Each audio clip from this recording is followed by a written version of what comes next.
We had a great question about finding the right tools, and drill drivers are a must-have for that toolbox. Good tools are expensive, and I wanted to see if I jumped online what was the best cordless drill driver for under $100. We tested them out, and it was a little closer than I expected. Now it's time for the Neighborhood Connection. All right, guys, today we're going to test out 3 drills to see what is the best drill driver combo that's under $100. So we're going to be testing out 20-volt units today. So we got 3 we're working with. First off is the Pro Stormer. These were all picked up online. And then we've got the Avid Power and the Craftsman. And of course, I put the pieces that came with them right out of the case right in front. So this one here actually came with an extra battery, which is kind of cool. We have an accessory kit, and of course the Craftsman came with its charger. So we're gonna do 3 tests here. First off, let's sink some screws and see how it does. So the first thing we're gonna do here is just take some 3-inch screws and see how this does. This one here, which is the Pro Stormer, has 2 speeds on top. Let's drive it and see how it does.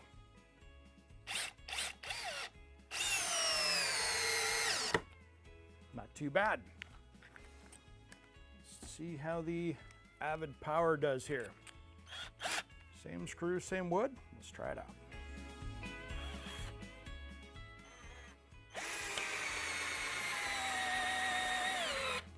Not too bad. Smells a little hot already. That's a little concerning. Let's try the Craftsman and see how this does.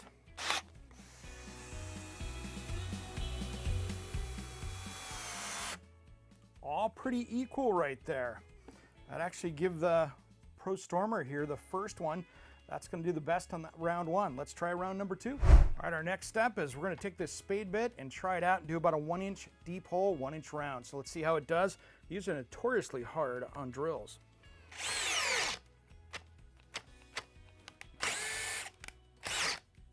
Okay, that ran out of power. Let's see what happens when we put it on the next speed. We'll try it again, just to give it its fair shake.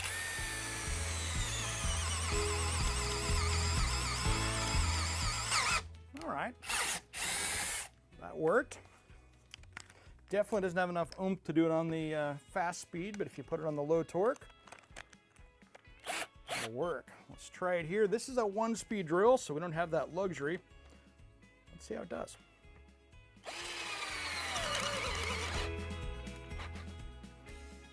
Not gonna do it. That does not have the power. Let's try the Craftsman.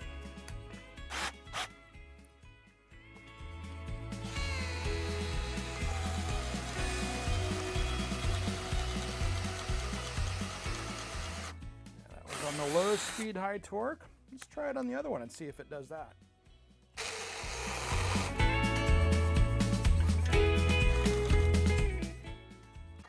Nope. I still give round 2 to the Craftsman. Now, let's sink some big screws and see how they do. All right, guys, let's try out some power legs and see how it does. These are pretty big, and we got to go through 2 different pieces of wood. Let's try it out.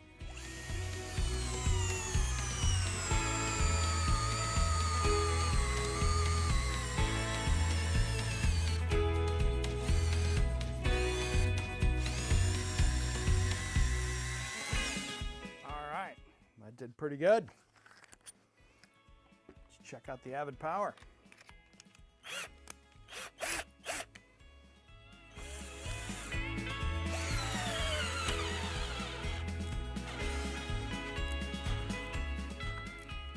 That's all she wrote. That one's running out of gas. All right, let's try out the Craftsman and see how she does. Let's go with the other power here. Let's take it down to 1.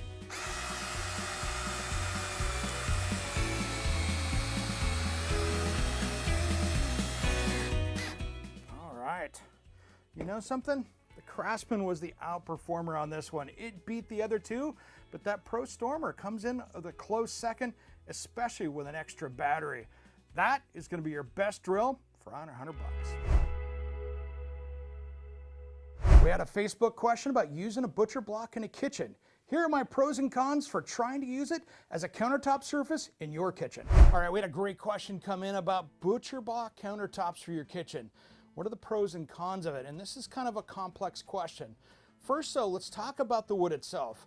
If I'm going to be doing this in a kitchen, I want to use maple or walnut because those are both really good closed cell woods, which are going to be durable in the kitchen. You can see other woods like birch and stuff that are softer, they're just not going to hold up as well. So let's next talk about that durability around water. When you've got a kitchen sink, water is the enemy of a butcher block countertop.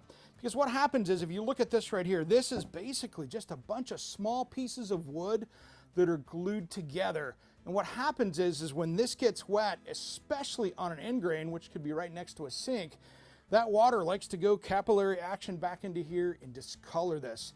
And it's a really big maintenance thing to try to keep that under control.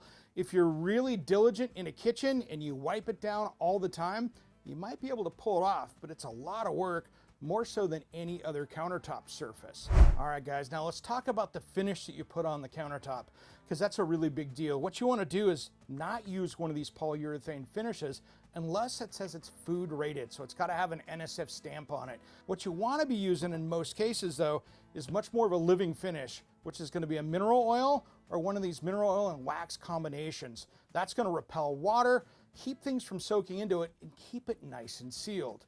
Now, when it comes to cost, this is a big deal because wood countertops have gotten so much more expensive over the last couple of years. For instance, if we go out and look at an 8-foot piece of maple butcher block at the home improvement store, you're probably looking $500 to $600 for that. Now, if you compare that to an 8-foot length of laminate countertop, which is going to be much more durable, that's closer to $150.